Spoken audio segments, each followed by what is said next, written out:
for another episode live at Black Hat with the CyberVault. Very excited today. I'm joined by Cole, founder of TestifySec, and we're going to dive into a little bit more about what these guys are up to, the problems that they're solving in the space, because there's some pretty exciting stuff going on. But Cole, great to have you here. Thank you for coming and joining us. Great to be in person. Kickstart, tell us a little bit more about yourself and what you guys are up to.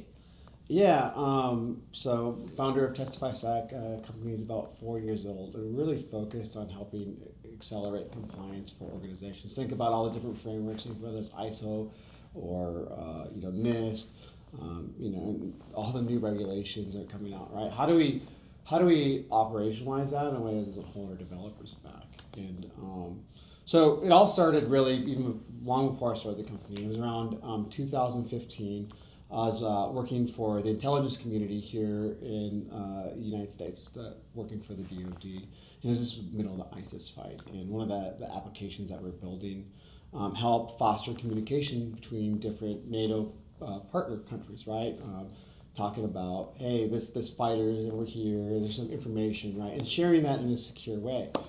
So I was actually tasked to go deploy this software over in a remote country, in a remote location. We had a bunch of people coming together, and it was really important, right? And we got the prototype done, so they sent me over, and it was actually over Christmas, right? And I have my wife, my daughter are at home, so I don't want to do this, but it's really, really important.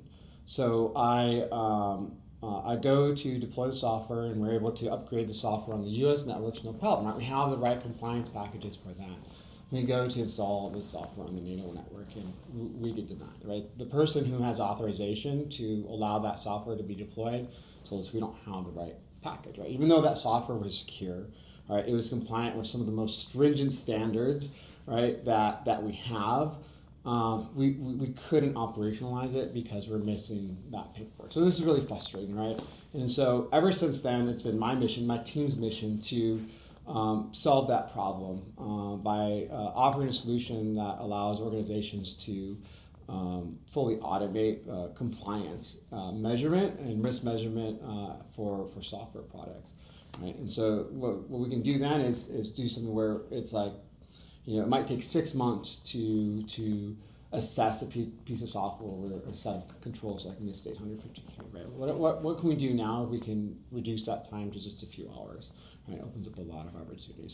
So that's what we're doing here at TestifySec. We're really trying to solve these problems around what it takes to bring a piece of software to market, and to do that at the speed that the market demands, and in a way that is not going to alienate your developers. Yeah, because I think this is one of the biggest things in compliance. It's quite complicated, and I think unless you're, and it can be really hard to say you're an expert in it, because it's dependent on what part you're in, it's going to depend on what kind of regulations that you're having to follow and stuff like that. So as a developer or as an engineer or someone that's building and trying to kind of get something out to market, very much in a similar situation that you were, that can be really easy to have a small thing actually become quite a big setback, and then that's really frustrating if it pushes down the timelines and stuff. And so there's definitely obviously a huge opportunity for something like this in the market. I mean, kind of there's so much going on in the world's technology is constantly evolving. There's different regulations that we're seeing come to light, whether it's across Europe, the US. We've discussed things like FedRAMP, for example, or kind of even just in Europe, there's slight different regulations following there. I mean, what are some of the biggest challenges that you think kind of you're seeing out there that you're like, look, these are kind of real things where this is really going to make a big difference for people? Yeah, so it all comes back to people, right? Yeah. And where we see the pain, and where our customers see the pain, is really the communication process when it comes to the compliance team, the security team, and the engineering team, right? How do you get those three teams on the same page? And it was just a couple of years ago we were at RSA, and hey, we're building something to unify developers and compliance teams together, and people were laughing at us, right? It's so alien, this idea, because for the last 5-10 years, right, the way we've been solving this problem is we tell the compliance teams, they just send surveys out to developers, or they schedule meetings with developers, right, pulling away from the important work of product development. So this is really frustrating, right? Developers don't want to answer survey questions, right? They don't want to sit in meetings. What they want to do is write code, right? So what if we could use the code they're already writing to answer some of the problems or some of the questions that the compliance teams have, right? So in that way, we're reducing friction between the developers and the compliance team, right? We're using the data that developers are already creating to, their CI process when they push when they run a test in GitHub or compile a piece of software in GitHub, right? We can track that and collect that information and map it to compliance control, right? If they have a certain configuration. Many organizations are using cloud native design, which is really important when you're talking about compliance because it allows us to measure exactly how your configuration is set up, right? So when we can measure all that, when we can measure those different data points, those different events, the different code, right, it allows us to find the information that the compliance teams need to understand much, much quicker, right? We don't have to schedule a meeting. There's one control I like to use as an example. It's NIST 853 AC11. This is like a session timeout type of control. If you log into Google, right, it's going to log you out after about a day or 2 days, something like that. It depends on what your organization has a setting or what your personal settings are. But if that piece of software that is controlling that session timeout is deployed into a place where federal metadata is controlled, or maybe you have PCI data, right? Your payment processing, right? There's certain restrictions on what that has to be. So finding this little needle in a haystack where this piece of configuration is very difficult for a lot of compliance teams. They might not even know which team developers to talk to, right? So having a tool that can sift through all that data, everything the developers are doing to surface that up, is extremely valuable. And what we see is that when you take a single point of measurement, one single control, right, it can often take 2 weeks or more back and forth between compliance team and engineering to measure that, right? If you bring in automated solution, bring in AI analysis along with evidence collection, you can bring that time down to like 2 minutes, right? So that's a huge impact on how fast we can move the software into a place where now we can make money with it. Yeah, for sure, because I think that's one of the biggest things people really look at as well is time. Like, time is money in pretty much every situation, especially when it comes to product deployment or development, because ultimately it often is a revenue generating thing that you might be building or something that's supporting with that. And obviously if it's taking longer to be able to get that to be a go live, it's obviously, it's not what you want. If you can reduce that time, it's obviously going to have a really positive impact. And if we were to look at, because I know we briefly touched base as well, but the technology evolves in this landscape pretty significantly. Alongside there's different compliance regulations and stuff that come in, especially when we're considering the adoption of things like AI.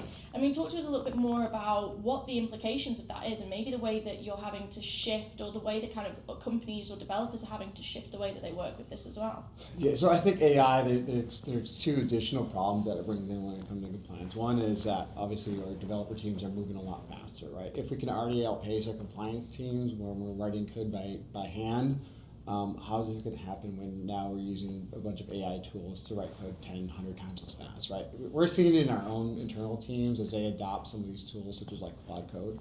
We're able to do a lot more, right? And the code quality is still really high, but we still need to evaluate the risk on it, right? How do we do that? Well, it's going to continue to overburden these compliance teams, right? And then on the other hand, right, now we're moving to an era where we might not even have human coders solving some problems, right?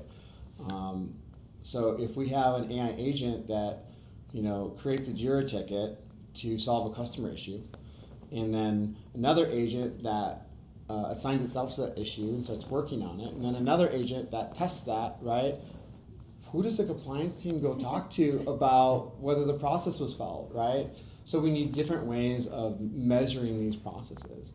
And it's actually one of the reasons why we work with the Intoto project, and we created Witness and Archivist, are two open source projects that help with this, right? So that tracking of that metadata. So it's really, when we move into this next era of software development, I think observing the process and really understanding what the agents are doing through observation is going to be incredibly valuable, and understanding if they're doing these things in a compliant way, and in a way that we can prove it to our regulators and our auditors. Yeah, because you know, it's always this kind of thing that we always talk about in security, is that innovation obviously kind of precedes security a lot of the time, and I think half of that is because development teams can work so much quicker than security teams, but it's also not always on the forefront of their mind. They're focused on building something that they know, that they're aware of, that they're good at. That's not always then got in the consideration side of, okay, but is it secure? Is it following these regulations? Because ultimately they're kind of probably got the mindset of, well, that's not my job, that's their job. But at the same time, it's like you say, that synergy, and creating that synergy between the two teams is critical. It then becomes an additional barrier if one team can move much, much faster than the other.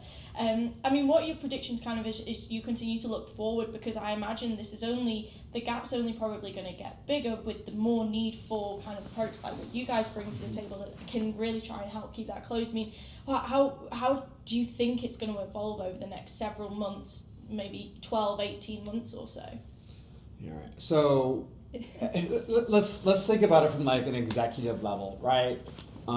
So let's say I work for a publicly traded company. I might be a CFO or work for the CFO's office. And now I have this tool where I can build applications that can analyze my company's financial data very quickly, right? I don't have to go call Accenture to go build this thing, right? I can go, put in a prompt, I'll analyze the data. But now if I use this software for any sort of like financial reporting or analysis, well, it has to undergo SOX compliance. So I can build these tools very quickly, but they're not compliant because I don't have a way to make them compliant very, very quickly. So I think, organizations are really going to be hampered of the adoption of AI for important business tasks unless they figure out the compliance situation around it, especially for when we're dealing with financial information or health data, stuff like this, right? It's really important that we do things the right way, not just fast, right? Yeah, and I think that's something that's, like I say, it's really hard sometimes when you can see something. It's easy to get carried away. It's easy to get excited and think, oh, this is going to solve all my problems, not realising that actually there's underlying things you really need to take into consideration here. Yeah, the last thing you want to do is deploy this application. It's feeding something into your one of your reports that you have, your mandatory reports. You get something wrong, and now you have a $20 million fine. Yeah. Right. So those are the types of situations that I think, as an executive, that you want to avoid. It's probably why a lot of executives are concerned about bringing AI into some of these problem sets. Yeah, and I think it brings in an additional layer as well, because it's easy to adopt products and technologies that you don't always easily understand especially when it comes to some of these AI kind of projects that are coming in, because you're just looking at, cost is time, we're saving time here, and this, that, and the other. You don't always necessarily understand exactly what you're bringing in, other than you see what problem it's solving, which again can probably have its own implications when it comes to kind of the way things are being brought in. Yeah. Well, I mean, the biggest risk to any business is lack of revenue, right? Yes.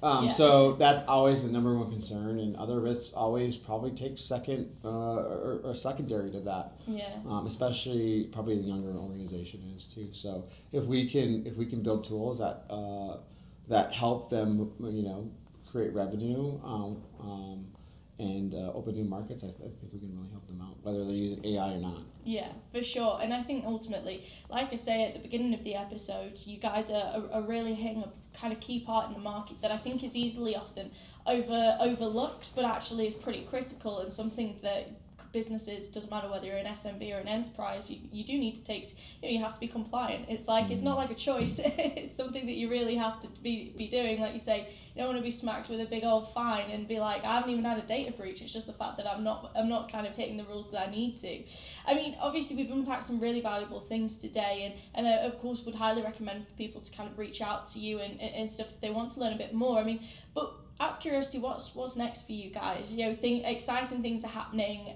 You know, this is a quick paced space, as we've discussed. I mean, what's kind of on the horizon? Anything exciting that's kind of coming up? Yeah, so you know our product's been in a private testing with some of our customers, so we're really excited over the next month or so to expand that into some additional customers, right? And really help, really trying to understand where this technology can help, right? And reduce overall cost for compliance, and where traditional processes or where the human AI interaction really makes a lot more sense. So really excited exploring some of these things, especially as we learn more and more around where organizations are going. Yeah, no, very exciting times ahead. And obviously, as you could probably tell, Cole really knows what he's talking about here, and ultimately there's definitely a huge opportunity in the market for you guys to continue growing and smashing what you do. But thank you again for joining me here today, yeah. Cole. It's been great to have you on, and to everybody tuning in, obviously continue to follow the episodes that we've got while we're live here at Black Hat, but join us and continue to join us for more conversations that are shaping cyber.